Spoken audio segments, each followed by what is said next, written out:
This video is brought to you by Ridge Wallet, a slim front pocket wallet available in carbon fiber and titanium. With more than 250,000 sold, a lifetime guarantee and free shipping, get 10% off with the code GOLDFISH at ridgewallet.com. Hello everyone, it's Seth, probably better known as Saffron Olive, and it's time for another Instant Deck Tech. So as you know, Wednesday means it's Wildcard Wednesday here in Instant Deck Tech land, and we have a super sweet, somewhat budget-friendly Legacy list to check out today. This is Legacy Dragonstorm. It comes to us from Nikuri Ryuta, who did it to a undefeated finish in a small Japanese tournament, so congrats to Ryuta on a really sweet deck. A quick reminder before we break down Dragonstorm for Legacy. If you enjoy this deck and you want to see it made into videos, take a minute, click the like button, the subscribe button, leave a comment, anything you can do to support your deck, because whichever deck is most popular gets a shot at being made into videos next week. So before we jump into the deck itself, just gotta point out $936 in the paper world, so not cheap, but way cheaper than most Legacy decks. I have no idea what the right definition for budget in Legacy is, but worth pointing out that in a world of $2,000, $3,000, $4,000 decks, $900, not that bad, and half of that cost is two cards, a single land in the deck. Regardless, let's talk super sweet Legacy Dragonstorm. So of course, if the deck is called Dragonstorm, it is built around the 9-mana sorcery Dragonstorm. So Dragonstorm has Storm, and it lets you search for a dragon, put it into play, and you get to do that once for each Storm copy. So if you cast 4 spells, 5 spells, 6 spells, you're going to be searching for 5, 6, 7, 8 dragons when you resolve Dragonstorm, and that's kind of the main idea of this deck, is to one way or another cast Dragonstorm with at least like 4 or 5 Storm copies, which should be enough that we will be able to just win the game immediately from our dragons coming into play. So we have a couple of ways of resolving Dragonstorm. Plan 1, it's a little less traditional. We're looking to get Dragonstorm in our graveyard with Faithless Looting, with Tormenting Voice, just ways to draw and discard, discard and draw, get Dragonstorm in the graveyard, and then we can use Mizzix's Mastery as a way to basically cast a Dragonstorm for really cheap, only 4 mana. Mizzix's Mastery just lets you exile a card that's an instant or sorcery from your graveyard. You get to cast a copy of that card. So for 4 mana, we can cast a 9-mana Dragonstorm. We can overload it for 1,000,000 mana if we want to, but basically, if we can get a Dragonstorm in the graveyard, cast a few random spells, a few random rituals just to ump our storm count, then for just 4 mana, we get a Dragonstorm, we get a bunch of dragons, we win the game. The other way that we can go about casting Dragonstorm is kind of the more traditional Storm route of just casting a ton of rituals, getting up to actual 9 mana and hard casting it. So here, Ruby Medallion is kind of a key part of it. Ruby Medallion makes all of our rituals, or many of our rituals, way better because it makes our red spells cost 1 less to cast, plus it cuts down on the cost of Dragonstorm itself. So Dragonstorm is only going to be 8 mana instead of 9 mana. So if we can get out a Ruby Medallion, then all of a sudden we have Rite of Flame. Plus 1 mana, then it gets better for more copies in the graveyard. Desperate Ritual, similar to Brawl in Modern. If you can cast it for just 1 mana, it's actually a Dark Ritual, adding 2 extra mana to your mana pool. Seething Song, super insane anyway, it's plus 2 mana because you pay 3, you get 5. But if you have a Ruby Medallion, or maybe even 2 Ruby Medallions, then you're just adding huge chunks of mana. So with these spells, we can kind of just hoard up a handful of rituals, cast them all in the same turn, get up enough mana to cast Dragonstorm, maybe for 7, 8, 9 mana, depending on how many Ruby Medallions we have.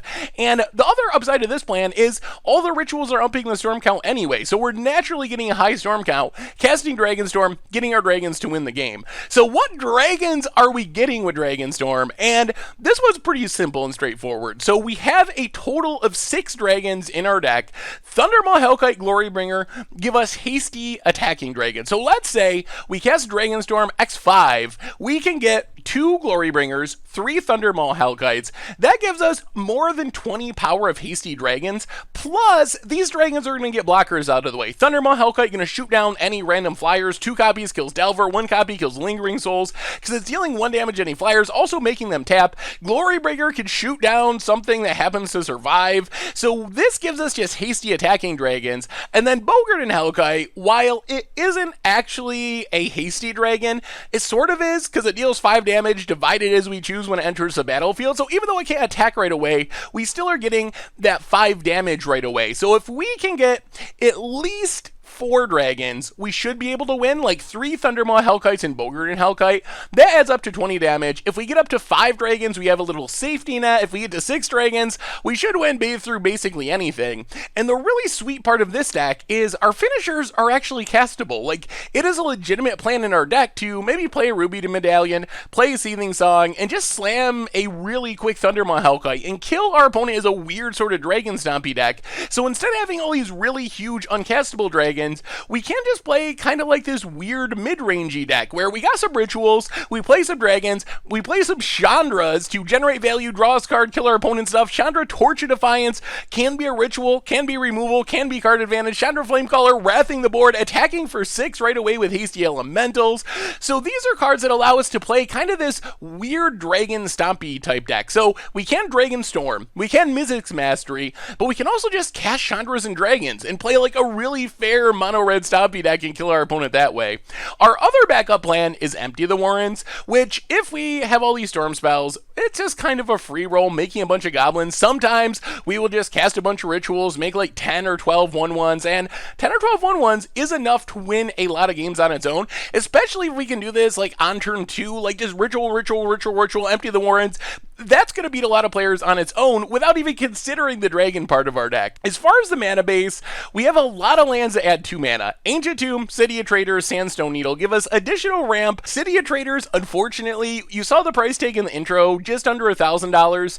The 2 copies of City of Traders all by itself are almost 600 of those dollars. So if you're looking to play an even more budget-friendly build of this deck, all you gotta do is cut 2 City of Traders for 2 copies of Mountain, I guess, and your deck's going to be under $500 just by making that one change, close to $400. So that's a way you can make an even more budget-friendly build, and while losing a couple of lands that tap for extra mana, double mana, is a little bit painful, we still have Ancient Tomb and Sandstone Needle as lands that tap for 2, so it's not like we're losing that much extra mana if we cut the 2 City of Traders. The last card in the main deck is Burning Wish. So Burning Wish just lets us tutor up our combo pieces. You probably noticed we're playing less than the full 4 copies of most of our main combo pieces. That's because Burning Wish can find us whatever we need. If we got a bunch of rituals, we find the Dragonstorm. It kill that way. If we have a bunch of rituals but want goblins, we can kill that way. If we have a Dragonstorm in our graveyard, we can tutor up the Mizzix Mastery and flash it back that way. We can also get a Faithless Looting to get our Dragonstorm in the graveyard, churn through our deck, and then we can get a bunch of removal options as well. Pyroclasm, just a way to deal with small early game creatures, also deal with annoying creatures like Thalia that really slow down our deck. Cave-In, kind of a free Pyroclasm that costs us a card. Shattering Spree to deal with artifacts. And then we have some non-tutor targets.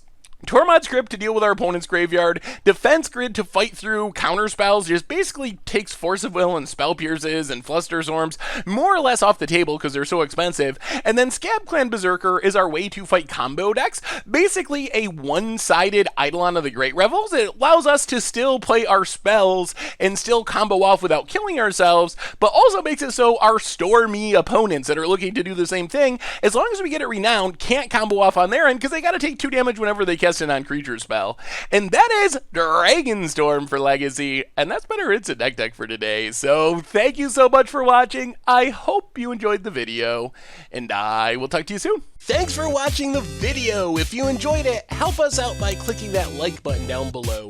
And to keep up on all the latest and greatest, click that subscribe button. And don't forget to hit that bell icon to get alerts whenever we have new videos. And if you want to, check out some of our other sweet videos here and here.